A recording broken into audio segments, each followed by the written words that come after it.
So this one is me. How old am I in this picture? 7 years old. 7 years old. I'm naked, I'm laying there, and I have like 7 doctors looking at my genitals, basically, looking at my breast, talking, and I'm not sure what they are talking about. My parents set me down when I was 21. They said, 𝗵𝗂𝗀𝗆𝗀, when you were born, you were not like anyone else. You were born with both genitals. This was me, I think it was just before surgeries. I wonder, can you tell if I'm a boy or a girl, or I have both? Both 𝗵𝗂𝗀𝗆𝗃 and Crystal Hendricks are intersex, which means that they were born with physical or biological sex characteristics that don't fit society's traditional definitions of male or female. For intersex babies, these characteristics may be apparent at birth or emerge later in life, often at puberty. According to global statistics, around 1.7% of the population is intersex. Your parents, what did they tell you? Did they tell you what the doctor said? This is what my mom said, 𝗃𝗃𝗀𝗀𝗆, you were born different. And we were asked, what were your expectations as parents? And my parents said, we wanted a girl.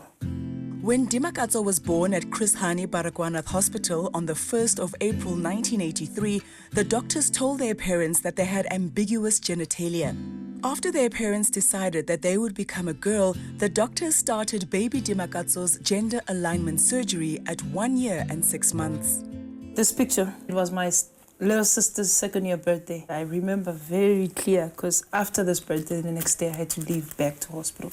I always have flashbacks of seeing my parents as a little child, them leaving the hospital. And I see myself as normal. I didn't understand why are my parents always leaving me behind. It kind of felt like, well, Baragwanath is my home. You see, when I was still a kid, really, I don't know my parents.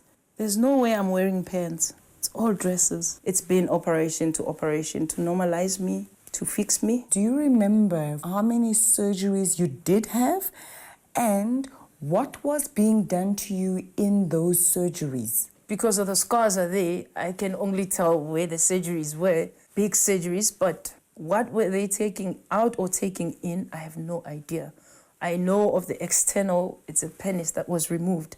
But what they left there, it's totally not functioning and doesn't even look like a vagina. And I believe it with my whole heart, that's where the mess started. They wanted to create a girl out of my body, and it messed up my life, to be honest with you.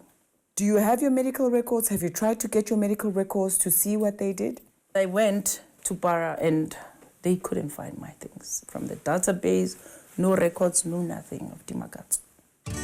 According to Crystal, who is the chairperson of Intersex South Africa, gender alignment surgery on infants and babies is still practiced in South Africa and around the world. The normal practice is that if there is an intersex child born and they have ambiguous genitalia, they have to fix it and they have to decide a gender for the child. The only problem is that it's very difficult to get that statistics. It happens with a doctor and it's just not public information. Currently, if we look at the members of Intersex South Africa, we have only 1 person that didn't have surgery. Way back in the past, we thought if you call a little girl a girl, and we make what you see in your panties look like a girl, that you will be a happy and comfortable girl. We subsequently learned that that was absolutely wrong. Dr. Michelle Carey-Hill is the head of pediatric endocrinology at the Red Cross War Memorial Children's Hospital.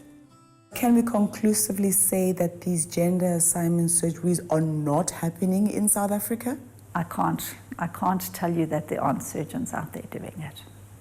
I can tell you that my surgeons aren't. In 2004, Crystal went to Tygerberg Hospital because she was 17 years old and had not yet started her period. And even though the doctors did extensive tests that resulted in surgery, they never told her or her family that she was intersex. The doctor told my mother that Crystal is born without a womb. She does have internal ovaries, and the doctor said the ovaries need to be removed because if they are working on their own, they can become cancerous. On the day I went for surgery, the professor that was there throughout the whole process, he asked me to put the robe over my face. And when I put the robe over my face, I could hear the sound of a camera going off. Like I could hear the click, about 4 clicks, which means obviously the doctor at that point took pictures of my naked body. Like I felt like a science project. Almost 5 years after her surgery, Crystal started trying to put the pieces together and went to see a private endocrinologist. The doctor explained to me that for my intersex variation, it's called complete androgen insensitivity syndrome. What that means is that internally, I had no internal female genitalia, but externally, everything looked normal. And that actually, it wasn't ovaries, but it was actually testes that I had internally that was removed. According to 𝗀𝗄𝗃, the notion that it's better not to let an intersex child know what is happening to their body is outdated, and in recent years, practices have begun to change. And at one stage we thought, you know what, it was kinder for the individual not to let them know they were different. Fix things, make it look normal, and then raise them that way and they'll be happy. So what we've learned now, it is better to be completely open. So when a child is born intersex, what are then the treatment options that are available? We explain to the families our investigations, and we say, we know that children who have this pattern are happier being boys, or we know that children who have this pattern are happier being girls, and that's how we assign gender in those cases.